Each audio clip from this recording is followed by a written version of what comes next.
গীতার বাবার কাছ থেকে আসল অপরাধীর নাম জানতে পেরে গেল পঙ্কজ খাসনবিশ। হ্যাঁ বন্ধুরা, এমনটাই দেখতে চলেছি আমরা গীতা এলএলবি সিরিয়ালের আজকের পর্বে। গল্পের শুরুতে দেখতে পাবো মেহেক তো চলে গেছে ঠাম্মির কাজ, আর ঠাম্মি দেখে বলছে এই মুখপুরি এইদিকে আয়। তখন মেহেক বলে ঠাম্মি কার ফোন? তখন ঠাম্মি বলে গীতা ফোন করেছিল। তুই কেন এরকম করছিস? জেনে বুঝে কেন তোর জীবনটাকে নরকে পরিণত করে দিচ্ছিস? তুই একবার গীতাকে বল, গীতা সমস্তটাই ঠিক করে দেবে। তখন মেহেক তো কান্না করতে করতে বলতে থাকে যে ঠাম্মি, এক জীবনে কি সব কিছু পাওয়া যায় ঠাম্মি? হয়তো এটাই আমার লেখা ছিল কপালে, আর যেটা আমি কোনোদিনও ভাবিনি সেটাই হয়তো আমার পক্ষে হচ্ছে। তখনই অঙ্কিত ফোন করে মেহেকের ফোনে, আর ফোন করে বলে যে মেহেক, আমি কি শুনছি কি এটা? তখন মেহেক বলে হ্যাঁ অঙ্কিত, তুমি ঠিকই শুনছো। তখন অঙ্কিত বলে তুমি কেন এরকম করছো?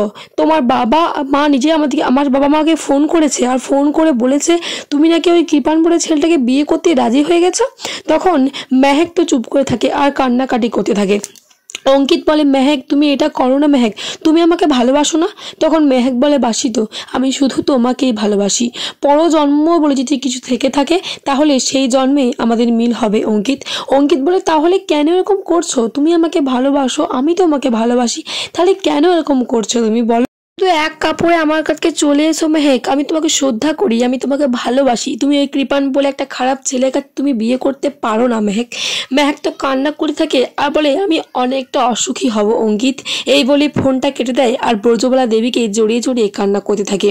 ওইদিকে তো গীতার বাবাকে মানে গণেশ গাঙ্গুলিকে জিজ্ঞাসাবাদ করতে থাকে পঙ্কজ খাসনবিশ। বলতে থাকে যে সেদিন আপনার অ্যাক্সিডেন্টটা কি হয়েছিল সেটা কি আপনাকে ইচ্ছে করে করেছিল না আপনাকে নিজে থেকেই হয়েছিল? তখন কিন্তু গণেশ গাঙ্গুলি অনেক ভাবনা চিন্তা করতে থাকে আর মাথাটা হাত বলতে থাকে।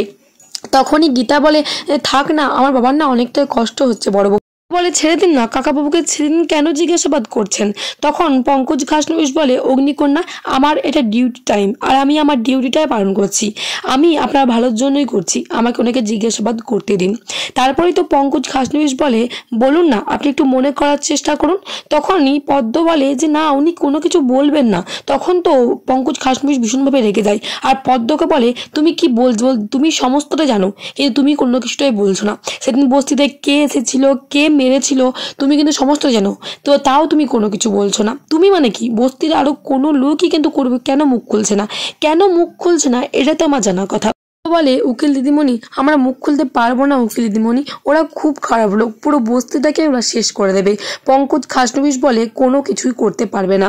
ওইদিকে তো ঠালি ফোন করে বড়বাবুকে আর ফোন করে বলে যে গাড়িটা ধাক করেছিল সেই গাড়িটাকে কিন্তু আমরা ট্র্যাক করতে পেরেছি, আর সেই গাড়িটা কিরণকান্তি ব্যানার্জির নামে কিন্তু গাড়িটা কেনা।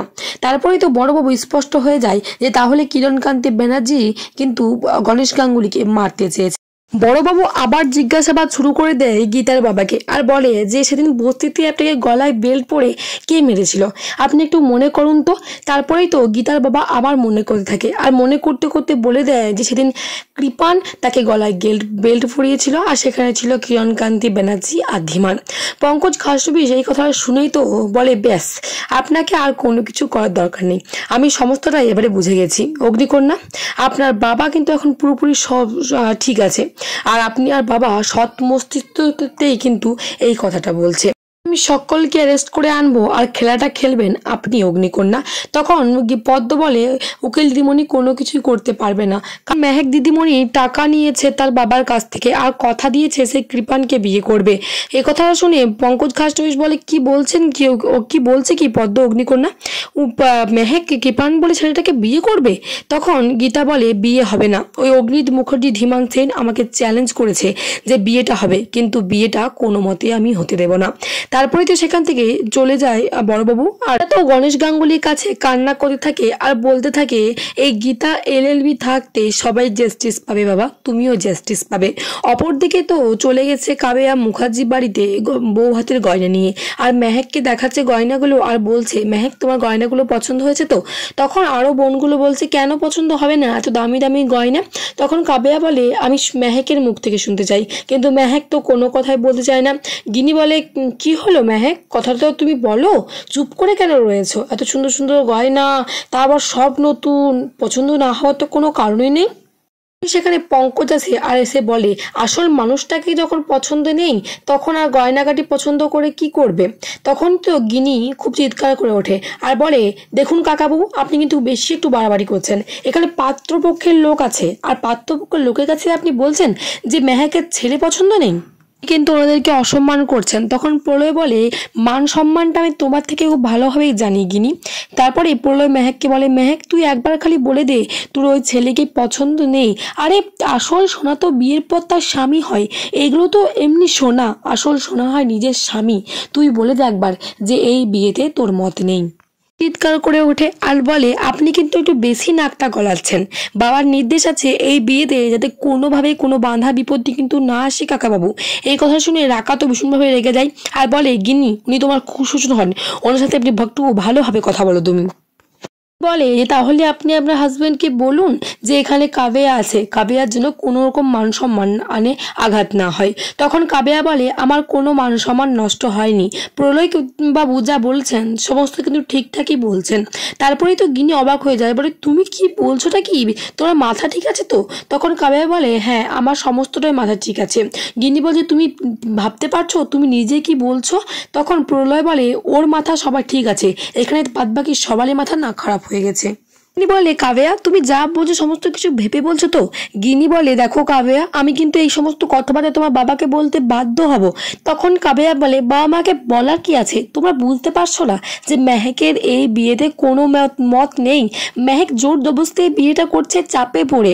তখন প্রলয় বলে দেখো তোমরা যেটা কেউ বুঝতে পারলে না সেটা কিন্তু ওই পাত্রের বোনই বুঝতে পারছে।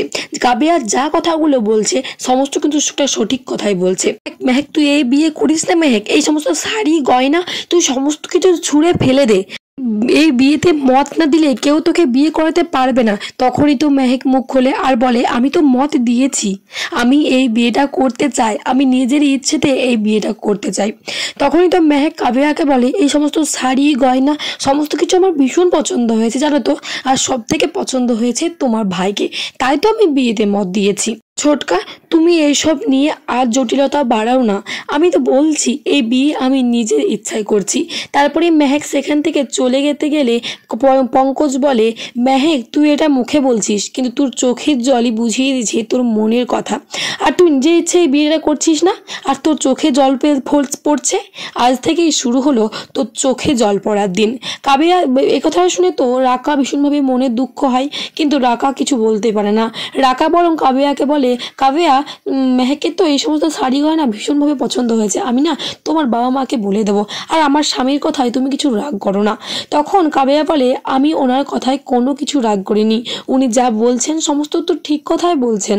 আমি জানি না এই বিয়েটা আদৌ হবে কিনা, আর বিয়েটা যদি হয়ে থাকে তাহলে আমার মতো আরও একটা মেয়ে অসুখী থেকে যাবে। তো বন্ধুরা এমনটা দেখতে পাবো আমরা গীতা এলএলবি সিরিয়ালের আজকের পর্বে। আগামীকাল এবং গীতা এলএলবি সিরিয়ালের নতুন নতুন আপডেট পেতে চ্যানেলটিকে সাবস্ক্রাইব করে রাখুন। ধন্যবাদ।